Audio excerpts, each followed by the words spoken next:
Tuhan Yesus, inkarnasi Allah. Saudara-saudara, kita akan melanjutkan pembahasan tentang Yesus Kristus. Sebelum kita membahas topik ini, mari kita datang kepada Tuhan di dalam doa. Kita berdoa. Bapa di surga, kami mengucap syukur untuk kesempatan perjumpaan saat ini. Kami akan mempelajari satu kebenaran dengan judul Tuhan Yesus, inkarnasi Allah. Kami mohon anugerah Tuhan untuk menerangi hati dan pikiran kami, supaya kami mengerti apa yang kami pelajari saat ini, dan kami dapat menerapkannya dalam kehidupan kesaksian kami. Di dalam nama Tuhan Yesus, kami berdoa. Amin. Saudara-saudara, mengawali pembahasan dengan topik ini, mari kita baca Yohanes pasal 1, ayat 1 dan 2, dan ayat yang ke-14. Pada mulanya Allah firman. Firman itu bersama-sama dengan Allah, dan firman itu adalah Allah. Ia pada mulanya bersama-sama dengan Allah. Firman itu telah menjadi manusia dan diam di antara kita, dan kita telah melihat kemuliaannya, yaitu kemuliaan yang diberikan kepadanya sebagai anak tunggal Bapa, penuh kasih karunia dan kebenaran. Saudara-saudara, sebelum kita lebih jauh lagi membahas topik ini, saya ingin mengajak saudara-saudara untuk melihat secara singkat pandangan-pandangan tentang Allah Tritunggal yang ada dalam dunia saat ini. Yang pertama, ada pandangan yang disebut dengan binitarianisme. Pandangan ini percaya satu Allah dalam dua pribadi.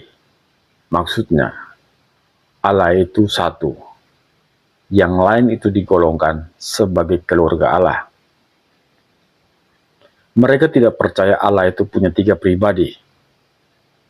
Pandangan ini menentang teori Tritunggal. Menurut mereka, Allah hanya satu adanya, dan Roh Kudus adalah bagian dari Allah. Pandangan yang kedua adalah yang disebut dengan monarkianisme atau sistem monarki. Dalam sistem monarki tidak ada dua kepala, cuma satu yang boleh memerintah. Ini adalah sistem kerajaan. Menurut pandangan ini, Allah itu cuma satu adanya. Tetapi kemudian, pandangan ini juga mengalami perpecahan. Yang pertama, ada yang disebut dengan modalistik monarkianisme.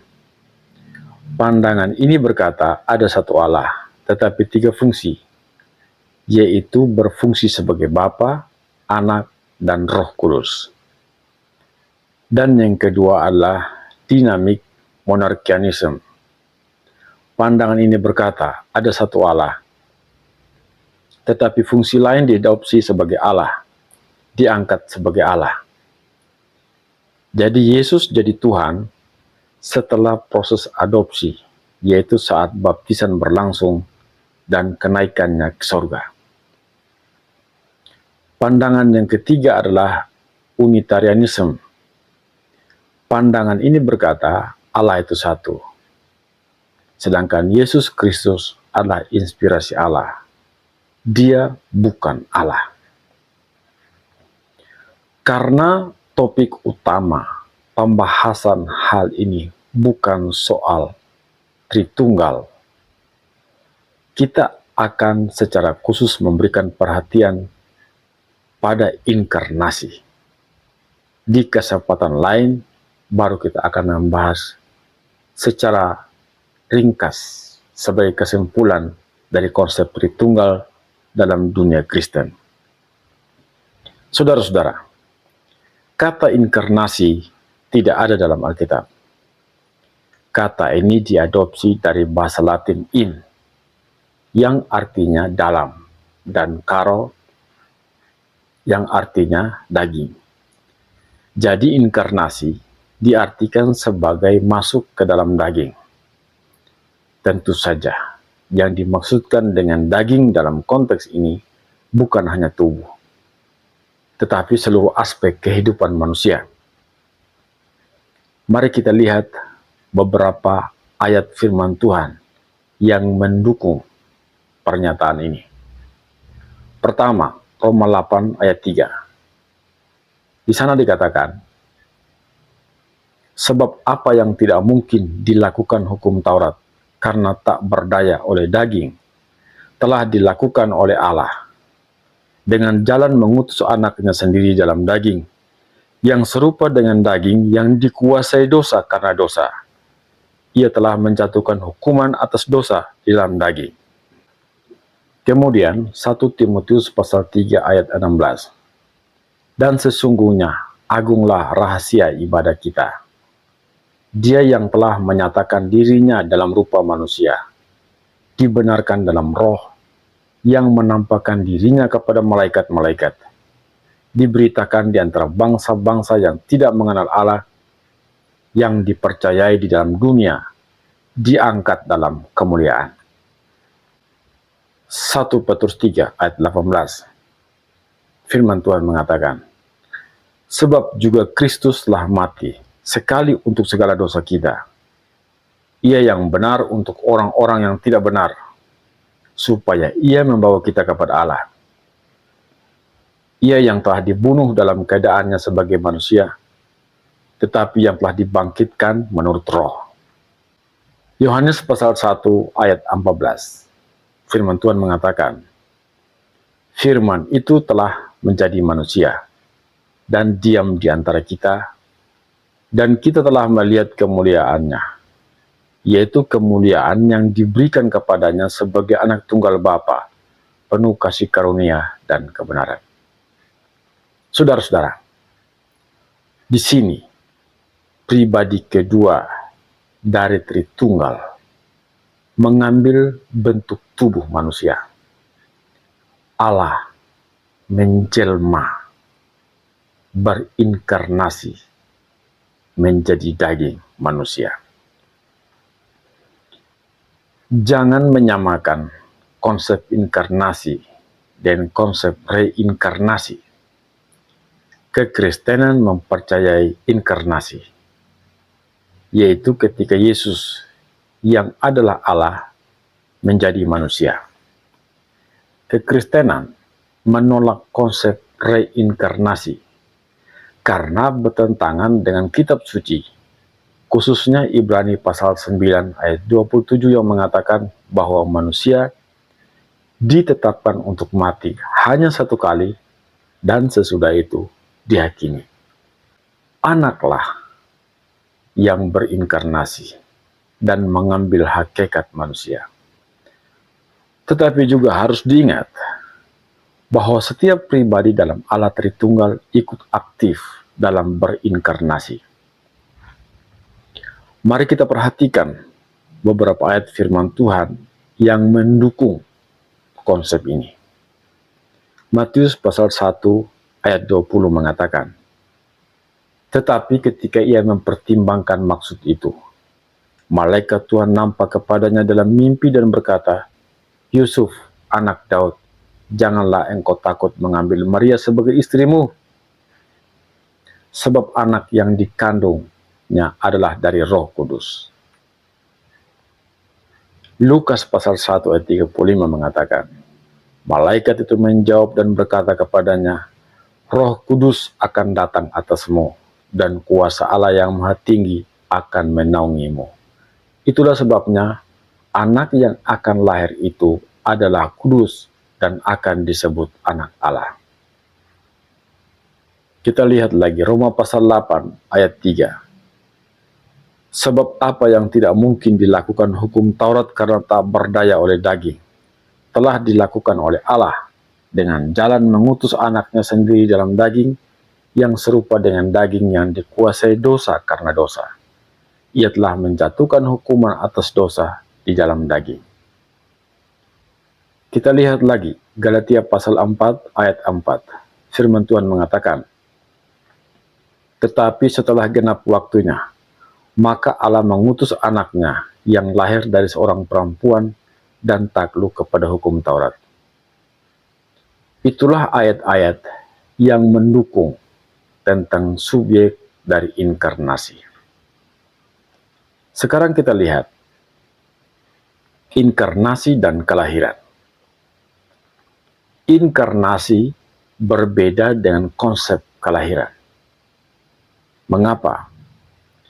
Karena inkarnasi menunjukkan tindakan aktif, aku datang. Sekarang mari kita perhatikan beberapa ayat yang mendukung konsep ini. Lukas 19 ayat 10 mengatakan, "Sebab anak manusia datang untuk mencari dan menyelamatkan yang hilang."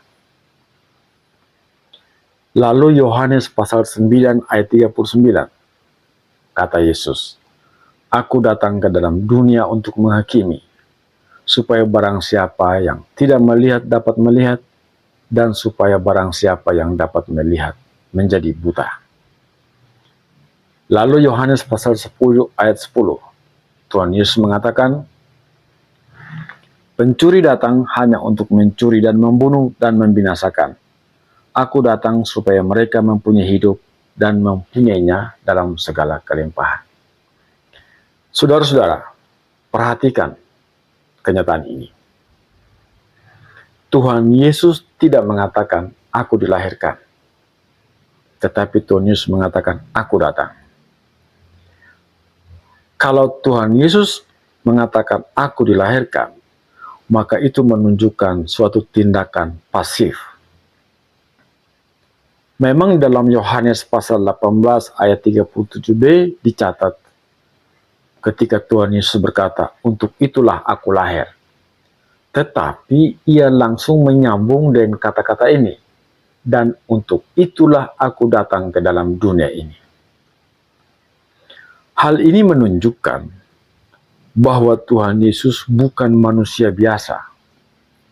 Karena tidak ada orang biasa yang kelahirannya merupakan tindakan aktif dari pribadi orang itu.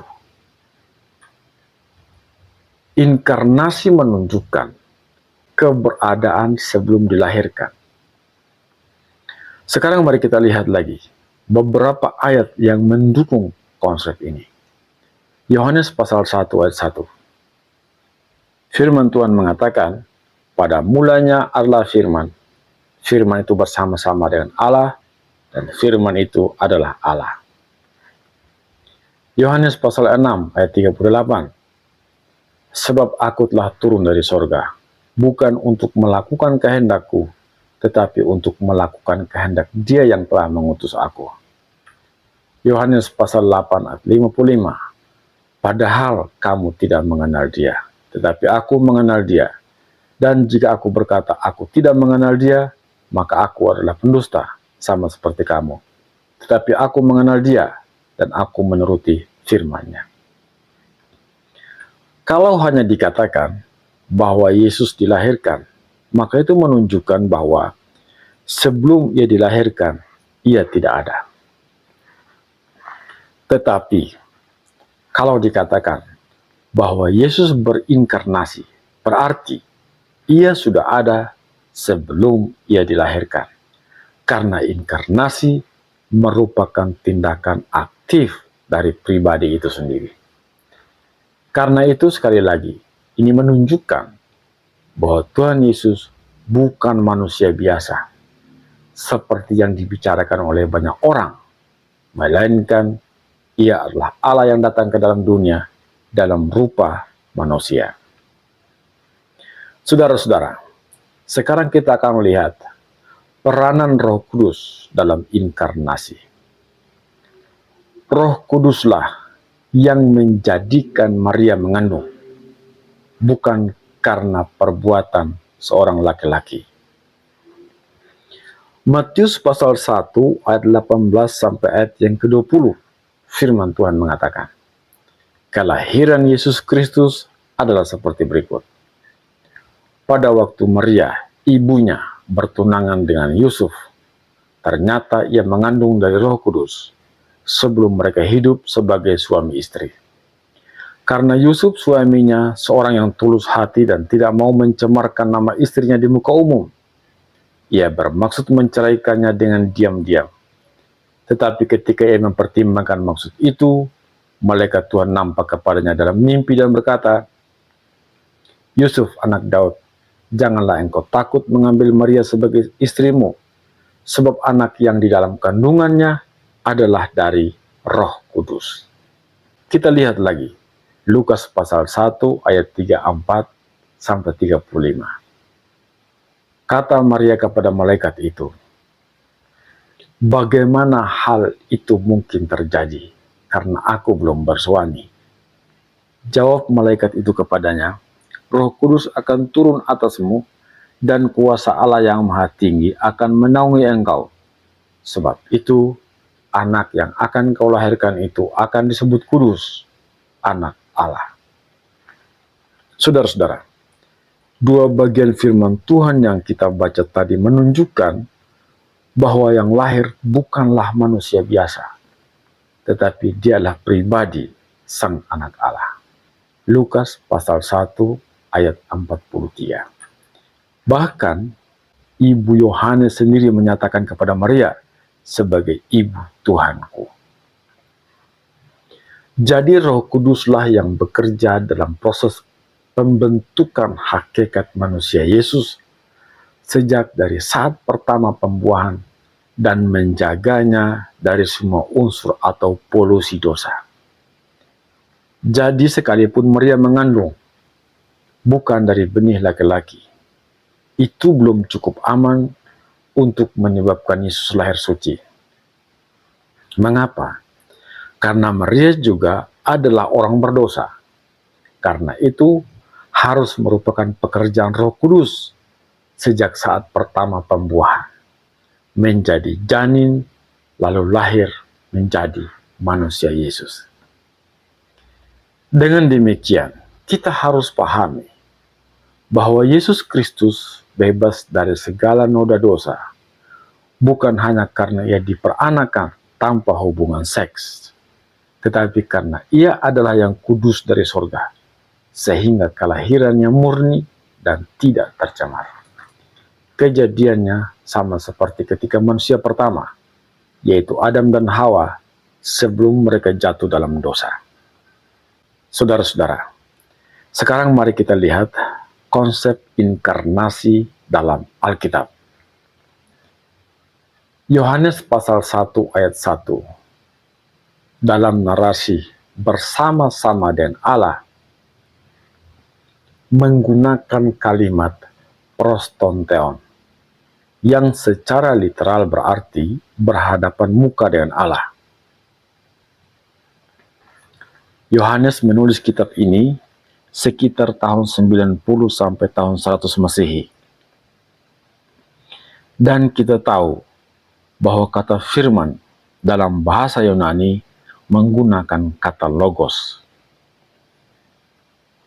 Dalam filosofi orang-orang Yunani, kata logos memiliki keistimewaan tersendiri dan arti yang luas.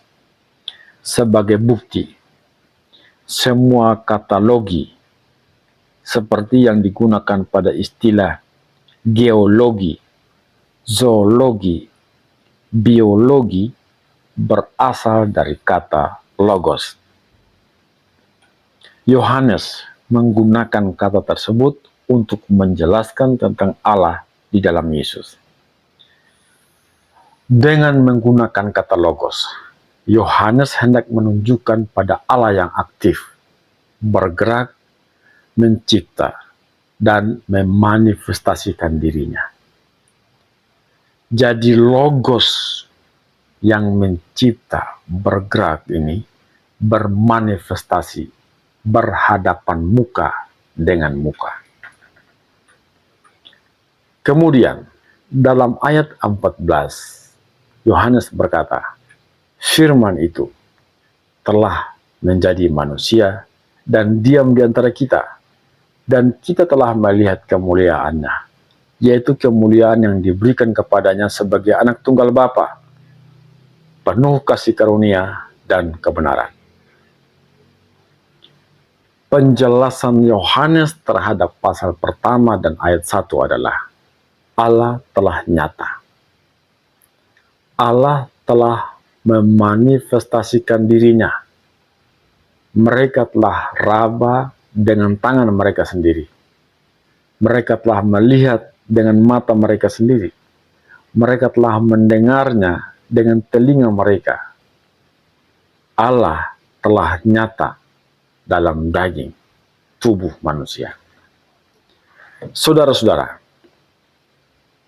kebesaran Allah adalah misteri dari keilahiannya yang memanifestasikan dirinya di dalam tubuh manusia. Di dalam kitab Perjanjian Lama diceritakan berulang-ulang tentang Allah yang datang menampakkan diri dalam berbagai rupa dan disebut sebagai malaikat teofani atau malaikat Tuhan. Allah menampakkan diri dalam berbagai peristiwa dan kejadian hidup. Saya akan mengajak saudara-saudara untuk memperhatikan ayat-ayat firman Tuhan yang mendukung soal penampakan diri dari malaikat teofani atau malaikat Tuhan. Yang pertama kita lihat Kejadian pasal 31 ayat 11 dan ayat 13. Ini menjelaskan tentang seorang malaikat Tuhan yang menampakkan diri kepada Yakub dan berkata, "Akulah Allah yang di Betel." Kemudian dalam Kejadian pasal 32 ayat 22 sampai ayat yang ke-32 diceritakan tentang Yakub yang bergulat dengan malaikat itu semalam-malaman.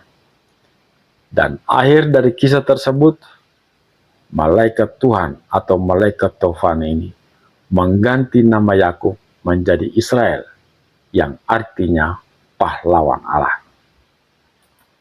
Itulah awal sejarah nama Israel bagi bangsa Israel yang saat ini ada di dunia kita.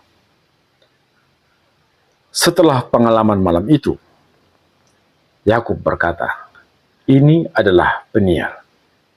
Ia menamai tempat itu Peniel, yang berarti muka Allah. Karena katanya, "Aku telah melihat Allah muka dengan muka." Tetapi sebenarnya yang dia lihat atau yang dihadapi adalah seorang malaikat teofani. Kemudian dalam Kejadian pasal 48 ayat 15 sampai ayat yang ke-16 dicatat tentang Yakub yang namanya diganti menjadi Israel. Ketika itu Yakub memberkati kedua anak Yusuf, yaitu Efraim dan Manase. Ia menggunakan ungkapan yang menggambarkan pengalaman perjumpaannya dengan Tuhan. Dia berkata begini, "Allah yang telah menjadi gembalaku dan sebagai malaikat yang telah melepaskan aku dari segala bahaya." Dia menggunakan kata malaikat. Dalam kata-kata itu terlihat sangat jelas bahwa ungkapan muka dengan muka bersama dengan Allah disebutkan berulang kali. Kita lihat lagi Kejadian pasal 14 ayat 18. Di sana ada sosok yang istimewa yang bernama Melkisedek, Raja Salem. Salem berarti damai. Ia membawa roti dan anggur. Ia seorang imam El Elyon, Allah yang Maha Tinggi.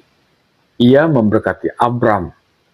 Katanya kepada Abraham, "Diberkatilah kiranya Abram oleh Allah yang Maha Tinggi, pencipta langit dan bumi. dan terpujilah Allah yang Maha Tinggi yang telah menyerahkan musuhmu ke tanganmu. Lalu Abraham memberikan kepadanya 1/10 dari harta kekayaannya. Pertanyaannya adalah, siapakah pribadi ini sehingga ia layak menerima 1/10 dari Abraham? Sebab jika Abraham melakukan hal itu kepada manusia biasa, maka dia telah menyembah berhala. Saudara-saudara, menarik bahwa apa yang diceritakan dalam kitab Kejadian pasal 14 ayat 18 tadi ternyata diterangkan secara lebih luas lagi dalam Ibrani pasal 7 ayat 1 sampai ayat yang ketiga yang berkata begini. Sebab Melkisedek adalah Raja Salem dan Imam Allah yang Maha Tinggi. Ia pergi menyongsong Abraham ketika Abraham kembali dari mengalahkan raja-raja dan memberkati dia. Kepadanya pun Abraham memberikan 1/10 dari semuanya. Menurut tradisi namanya, Melkisedek adalah pertama-tama Raja Kebenaran dan juga Raja Salem, yaitu Raja Damai Sejahtera. Ia tidak berbapa, tidak beribu, tidak bersilsilah, harinya tidak berawal, dan hidupnya tidak berkesudahan. Dan karena ia dijadikan sama dengan anak Allah, ia tetap menjadi imam sampai selama-lamanya. Siapakah orang ini yang disebut Melkisedek? Yang tidak memiliki pendahulu, tidak memiliki silsilah, tidak memiliki keturunan. Siapakah sehingga Abraham harus memberikan 1/10 dari segala yang dia miliki? Jika Melkisedek tidak memiliki silsilah dan keturunan, siapakah orang yang modelnya seperti ini? Bukankah kemisteriusan dari sosok Melkisedek memberi pemahaman kepada kita bahwa hal-hal yang tidak dapat diselami oleh manusia sesungguhnya adalah rahasia Allah. Dan memang faktanya, hanya Allah yang dapat menyingkapkan hal-hal yang tersembunyi menjadi nyata. Saudara-saudara, jika demikian, maka Allah dalam segala rencananya yang agung dan mulia dapat menyatakan dirinya dalam berbagai rupa, keadaan, dan kejadian. Karena itu, memang merupakan fakta yang tidak dapat dibantah bahwa Allah telah berulang-ulang menyatakan diri dalam berbagai rupa dalam sepanjang sejarah manusia. Sekali lagi, saya akan mengajak saudara-saudara untuk memperhatikan kejadian-kejadian itu dalam kitab Perjanjian Lama. Sekarang kita lihat Keluaran pasal 3 ayat 2 sampai ayat yang kelima. Bagaimana malaikat Tuhan memanggil Musa untuk memimpin bangsa Israel keluar dari tanah Mesir. Alkitab mencatat begini. Lalu malaikat Tuhan menampakkan diri kepadanya di dalam nyala api yang keluar dari semak duri. Lalu ia melihat dan tampaklah semak duri itu nyala, tetapi tidak dimakan api. Musa berkata, baiklah aku menyimpang ke sana untuk memeriksa penglihatan yang hebat itu. Mengapakah tidak terbakar semak duri itu? Ketika dilihat Tuhan bahwa Musa menyimpang untuk memeriksanya, berserulah Allah dari semak duri itu, Musa, Musa, dan ia menjawab, ya Allah. Lalu ia berfirman, janganlah datang dekat-dekat, tanggalkanlah kasutmu dari kakimu, sebab tempat di mana engkau berdiri itu adalah tanah yang kudus. Musa bertanya kepada malaikat ini. Lihat Keluaran pasal 3, ayat 13 dan ayat yang ke-14. Tetapi, apabila aku mendapatkan orang Israel dan berkata kepada mereka, Allah nenek moyangmu telah mengutus aku kepadamu, dan mereka bertanya kepadaku, bagaimanakah tentang namanya? Apakah yang harus kujawab kepada mereka? Lalu malaikat Tuhan menjawab, aku adalah aku. Beginilah kau katakan kepada orang Israel itu. Akulah aku telah mengutus aku kepadamu. Pertanyaannya, siapakah malaikat ini yang menyebut namanya aku adalah aku? Saudara-saudara, di kesempatan lain, dalam Keluaran pasal 24 ayat 9, dikisahkan, dan naiklah Musa dengan Harun, Nadab dan Abihu, dan 70 orang dari para tua-tua Israel, dan mereka melihat Allah Israel. Nah, sebelum kita lanjutkan, untuk memahami perihal Allah menyatakan diri ini, kita harus terlebih dahulu mendengarkan apa yang disampaikan oleh Yohanes, sebagaimana yang dicatat dalam Yohanes pasal 1 ayat 18, yang mengatakan begini, tidak seorang pun yang pernah melihat Allah. Allah adalah roh, dan faktanya tidak seorang pun yang dapat melihat roh. Disinilah letak keanehannya. Musa, Harun, Nadab, dan Abihu, serta 70 tua-tua Israel justru melihat Allah Israel, meskipun secara samar-samar.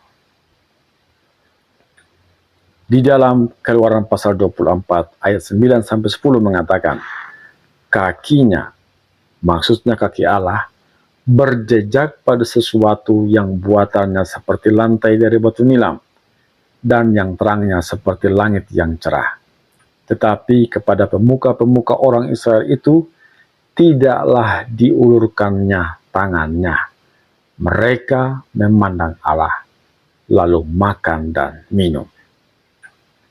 Siapa sebenarnya pribadi yang menakjubkan ini? Pribadi yang dilihat oleh Musa, Harun, Nadab, Abihu, serta 70 orang Israel.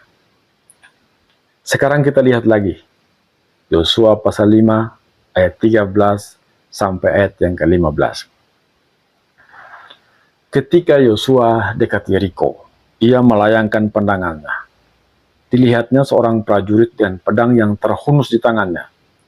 Dan Yosua mendekatinya dan bertanya kepadanya, kawankah engkau atau lawan? Dan prajurit itu menjawab, bukan. Tetapi aku adalah Tuhan, panglima bala tentara Israel. Dan sekarang aku datang. Dengan kata lain mengatakan begini, sebagai panglima atas seluruh malaikat ciptaan dan serafim, ketubim, dan penghulu malaikat di sorga. Sebagai panglima dari seluruh bala tentara Tuhan Allah, dan sekarang aku datang. Lalu sujudlah Yosua dengan mukanya ke tanah dan menyembah panglima bala tentara itu. Saudara-saudara, apa yang Yosua lakukan kepada prajurit ini, kepada panglima bala tentara ini? Jika Yosua menyembah suatu makhluk ciptaan biasa, maka sangat jelas dia telah menyembah berhala. Hal itu tidak mungkin dilakukan oleh Yosua yang terkenal sebagai seorang pribadi yang sangat mengasihi dan taat kepada Allah. Tetapi Alkitab tanpa ragu justru menceritakan peristiwa itu. Alkitab mengatakan, lalu sujudlah Yosua dengan mukanya ke tanah, menyembah dan berkata kepadanya, apakah yang akan dikatakan Tuanku kepada hambanya ini? Dan malaikat bala tentara Tuhan itu berkata kepada Yosua, tanggalkanlah kasutmu dari kakimu, sebab tempat engkau berdiri itu kudus. Siapa panglima ini yang menampakkan diri kepada Yosua? Bahkan lebih aneh lagi, pribadi ini justru digambarkan sebagai Tuhan dan panglima dari seluruh kumpulan malaikat yang ada. Saudara-saudara, dalam perjalanan waktu.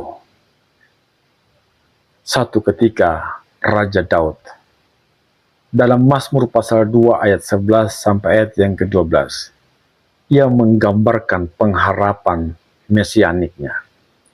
Ia berkata begini, "Beribadahlah kepada Tuhan dengan takut, ciumlah anaknya dengan gemetar. Ciumlah anaknya, supaya ia jangan murka dan kamu binasa di jalan, sebab mudah sekali murkanya menyala. Berbahagialah semua orang yang berlindung kepadanya." Perhatikan ini. Sebagai penggenapan atas nubuat itu, Injil Lukas mencatat satu peristiwa yang benar-benar luar biasa. Lukas pasal 7 ayat 38 menceritakan tentang seorang perempuan yang membasuh kaki Yesus dengan menuangkan minyak wangi. Di sana dikatakan, sambil menangis, ia pergi berdiri di belakang Yesus dekat kakinya, lalu membasahi kakinya itu dengan air matanya dan menyekanya dengan rambutnya. Kemudian ia mencium kakinya dan meminyakinya dengan minyak wangi itu. Perhatikan saudara-saudara, dalam ayat 45, untuk menegaskan hal itu, Tuhan Yesus berkata begini, "Engkau tidak mencium aku, tetapi sejak aku masuk, ia tiada henti-hentinya mencium kakiku." Ini menunjukkan bahwa Tuhan Yesus sendiri tidak melakukan protes terhadap tindakan perempuan itu. Justru ia membiarkan perempuan itu melakukan aksinya sebagai penggenapan atas nubuatan yang telah disampaikan dalam perjanjian lama. Saudara-saudara, peristiwa yang saya sebutkan di atas sebenarnya telah memperjelas siapa sebenarnya orang ini, sehingga kakinya harus dicium dan dibasahi dengan minyak wangi. Kita lihat lagi tentang keabadiannya. Mazmur pasal 110 ayat 4 mengatakan begini, "Tuhan telah bersumpah, dan ia tidak akan menyesal. Engkau adalah imam untuk selama-lamanya menurut Melkisedek." Siapa imam itu yang tetap teguh di dalam keabadian sampai selama-lamanya? Sekarang saya ingin mengajak saudara untuk melihat lagi satu kisah. Pengalaman yang dialami oleh Nabi Yesaya yang ia catat dalam pasal 6 ayat 1 sampai 4. Ia menceritakan begini, "Dalam tahun matinya Raja Uzia, aku melihat Tuhan." Padahal sudah dikatakan bahwa tidak seorang pun yang pernah atau dapat melihat Allah. Tetapi ia mengatakan begini, "Dalam tahun matinya Raja Uzia, aku melihat Tuhan duduk di atas tahta yang tinggi dan menjulang, dan ujung jubahnya memenuhi bait suci. Para serafim berdiri di sebelah atasnya, dan mereka berseru seorang kepada seorang, katanya, 'Kudus, kudus, kuduslah Tuhan semesta alam, seluruh bumi penuh kemuliaannya.' Maka bergoyanglah alas ambang pintu, disebabkan suara orang yang berseru itu, dan rumah itu pun penuhlah dengan asap. Lalu kataku, celakalah aku binasa, sebab aku ini seorang yang najis bibir, dan aku tinggal di tengah-tengah bangsa yang najis bibir. Namun mataku telah melihat Sang Raja, yaitu Tuhan semesta alam." Siapa pribadi ini yang dilihat oleh Yesaya? Saya akan mengajak Anda lagi untuk melihat Yehezkiel pasal 1 ayat 25 sampai 28. Yehezkiel mengatakan, "Maka kedengaranlah suara dari atas cakrawala yang ada di atas kepala mereka. Kalau mereka berhenti, sayapnya dibiarkan terkulai. Di atas cakrawala yang ada di atas kepala mereka, ada menyerupai tahta yang kelihatannya seperti permata lasurit, Dan di atas yang menyerupai tahta itu ada yang kelihatan seperti rupa manusia. Dari yang menyerupai pinggangnya sampai ke atas, aku lihat seperti suasa mengkilat dan seperti api yang ditudungi sekelilingnya. Dan dari yang menyerupai pinggangnya sampai ke bawah, aku lihat seperti api yang dikelilingi sinar. Seperti busur pelangi yang terlihat pada musim hujan di awan-awan, demikianlah kelihatan sinar yang mengelilinginya. Begitulah kelihatan gambar kemuliaan Tuhan. Tak kala aku melihatnya, aku sembah sujud. Lalu kudengar suara Dia yang berfirman. Saudara-saudara, Yehezkiel melihat kemuliaannya. Kemuliaan dari pribadi ini seperti api yang dikelilingi oleh sinar dan seperti busur pelangi yang duduk di atas tahta, kata Yehezkiel. Di hadapan pribadi yang mulia ini, Yehezkiel sujud. Hal yang memang sudah sering ia lakukan ketika ia menyembah Tuhan. Siapa pribadi ini yang disembah oleh Nabi Yehezkiel? Sekarang saya mengajak saudara lagi untuk melihat apa yang ditulis dalam kitab Daniel pasal 3 ayat 23 sampai ayat yang ke-25. Di sana dicatat, tetapi ketiga orang itu, yakni Sadrak, Mesak, dan Abednego, jatuh ke dalam perapian yang menyala-nyala itu dengan terikat. Kemudian terkejutlah Raja Nebukadnezar, lalu bangun dengan segera. Berkatalah ia kepada para menterinya, bukankah tiga orang yang telah kita campakkan dengan terikat ke dalam api itu? Jawab mereka kepadanya, benar ya Raja. Katanya, tetapi ada 4 orang kulihat berjalan-jalan dengan bebas di tengah-tengah api itu. Mereka tidak terluka, dan yang keempat itu rupanya seperti anak dewa. Siapa pribadi yang berjalan bersama-sama dengan Mesak, Sadrak, dan Abednego di tengah-tengah perapian yang menyala itu? Sekarang kita lihat lagi Daniel pasal 7 ayat 13 sampai ayat yang ke-14. Aku terus melihat dalam penglihatan malam itu. Tampak datang dengan awan-awan dari langit, seorang seperti anak manusia. Datanglah ia kepada yang lanjut usianya itu, dan ia dibawa ke hadapannya. Lalu diberikan kepadanya kekuasaan dan kemuliaan dan kekuasaan sebagai raja. Maka orang-orang dari segala bangsa, suku bangsa dan bahasa mengabdi kepadanya. Kekuasaannya ialah kekuasaan yang kekal, yang tidak akan lenyap, dan kerajaannya ialah kerajaan yang tidak akan musnah. Pertanyaannya masih sama. Siapakah yang kepadanya diberi putusan bahwa dari awal sejarah, zaman, dan kekekalan akan datang, dan akan diberikan kepadanya sebuah kerajaan yang tidak akan binasa, tetap kekal sampai selama-lamanya.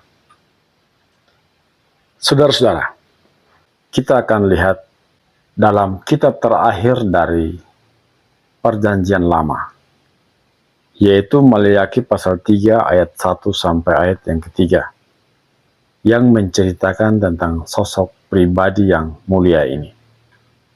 Firman Tuhan mengatakan begini, lihat, aku menyuruh utusanku, supaya ia mempersiapkan jalan di hadapanku, dengan mendadak Tuhan yang kamu cari itu akan masuk ke bait-Nya. Malaikat perjanjian yang kamu kehendaki itu, sesungguhnya ia datang, firman Tuhan semesta alam. Siapakah yang dapat tahan akan hari kedatangannya? Dan siapakah yang dapat tetap berdiri apabila ia menampakkan diri? Sebab ia seperti api tukang pemurni logam dan seperti sabun tukang penatuh. Ia akan duduk seperti orang yang memurnikan dan mentahirkan perak, dan ia mentahirkan orang Lewi, menyucikan mereka seperti emas, dan seperti perak, supaya mereka menjadi orang-orang yang mempersembahkan korban yang benar kepada Tuhan.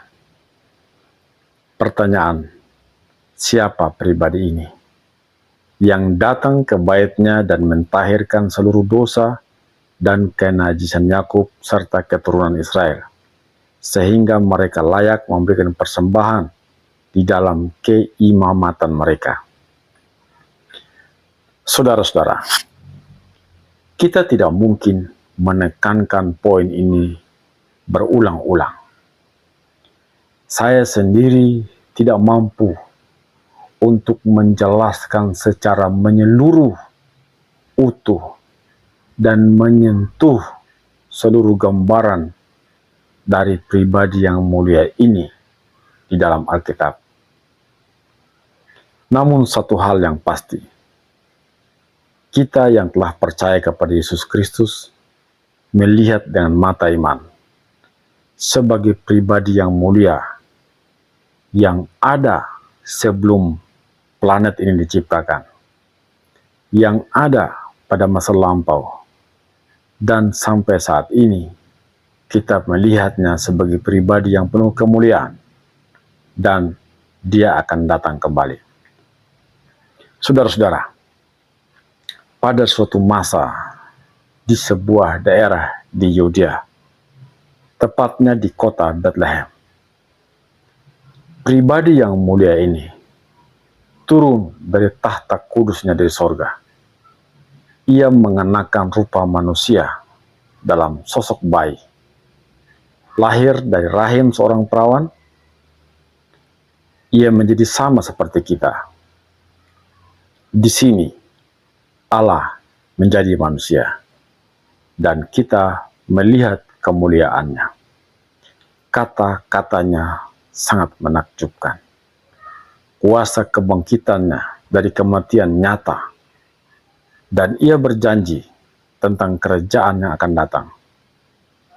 Itulah inkarnasi, yaitu Tuhan menjadi daging. Selanjutnya kita harus menjawab pertanyaan, mengapa ada inkarnasi? Saudara-saudara, banyak orang, termasuk teolog-teolog terkenal, berusaha menjelaskan mengapa Allah memilih menjadi manusia. Berbagai buku yang mengulas pokok persoalan ini telah ditulis, dicetak, dan diterjemahkan ke dalam berbagai bahasa manusia di seluruh dunia. Namun semua penjelasan itu selalu terbatas. Alasannya adalah karena pengetahuan manusia mengenai hal-hal yang ilahi pada dasarnya selalu terbatas. Allah begitu besar, dan kita itu hanya manusia biasa, sehingga sangat sulit untuk memahami seluruh realitas kealahannya. Meskipun demikian, di kesempatan yang baik ini, saya akan menyampaikan minimal 2 alasan.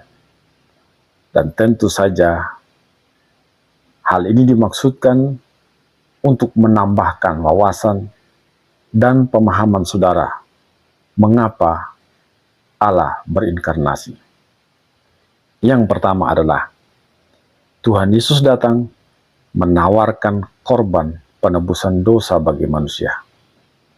Sebab tanpa penumpahan darah tidak ada pengampunan dosa. Itu sudah dipraktekkan dalam Perjanjian Lama.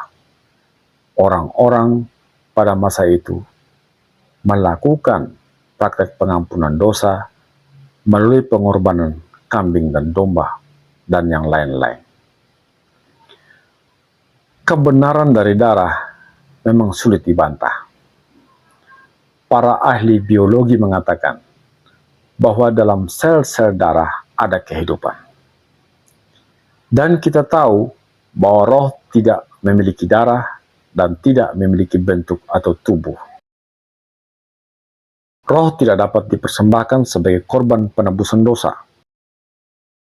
Namun pribadi yang mulia itu harus datang dalam rupa manusia, agar menjadi korban penebusan dosa. Dia datang mengalami kehidupan manusia dan mati untuk manusia. Alasan yang kedua adalah supaya menjadi imam besar yang setia, yang penuh kasih, dan dicobai dalam segala hal. Dengan demikian, pribadi yang mulia itu, yaitu Yesus Kristus, akan merasakan seluruh kelemahan hidup manusia. Dalam inkarnasinya sebagai manusia, Yesus mengetahui semua hal tentang kehidupan manusia. Yesus menghidupi hidup manusia, merasa sakit, merasa lapar, merasa kecewa dan frustrasi. Bahkan, ia harus mati. Jadi tidak ada pergumulan yang tidak dia alami. Semua keberadaan hidup manusia dirasakan dan dialami oleh Yesus. Ia pernah menangis.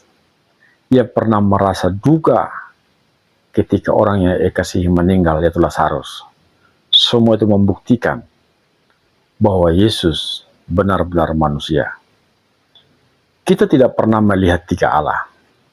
Hanya ada satu Allah. Allah yang dalam wujudnya sebagai manusia memiliki tubuh fisik. Allah yang kita sembah, yang olehnya kita sujud di hadapannya. Dialah Yesus Kristus, Juru Selamat dan Tuhan kita. Allah yang kita rasakan adalah Allah Roh Kudus. Dialah Roh Bapa, Dialah Roh Kudus, Dialah Roh Yesus Kristus. Roh Kudus yang ada dalam hati kita menggerakkan kita untuk hidup dalam kebenaran. Allah Bapa yang tidak kelihatan. Kita mengenalnya ketika anak memperlihatkan dirinya. Kita mengenalnya sebagai roh yang tidak kelihatan. Ia berdiam di dalam diri kita. Tentu saja ada misteri dalam manifestasi Allah sebagai Bapa, Anak, dan Roh Kudus. Sesuatu yang memang sulit kita pahami dengan pikiran kita yang terbatas.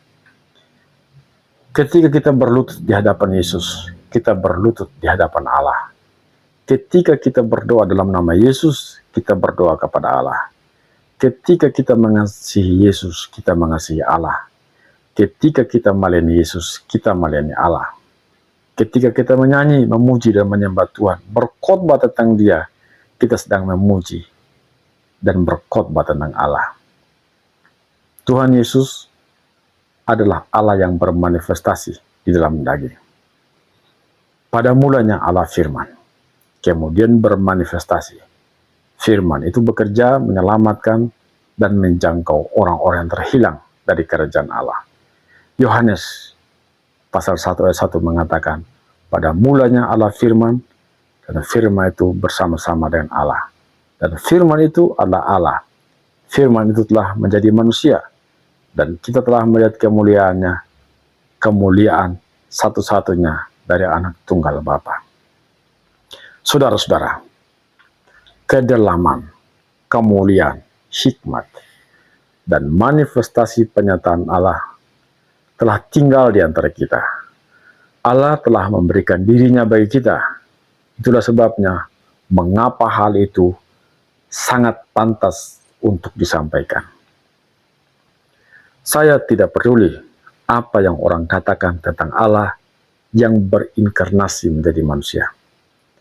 Meskipun banyak penolakan atas konsep inkarnasi, hal itu tidak akan menghambat iman Kristen bertumbuh dan berkembang. Peristiwa yang paling akhir adalah kejadian yang dialami oleh saudara-saudara seiman kita di daerah Cidahu, Sukabumi. Ketika umat Tuhan di sana beribadah, sekelompok orang datang, lalu membatalkan kegiatan ibadah mereka, bahkan merusak ruangan ibadah itu.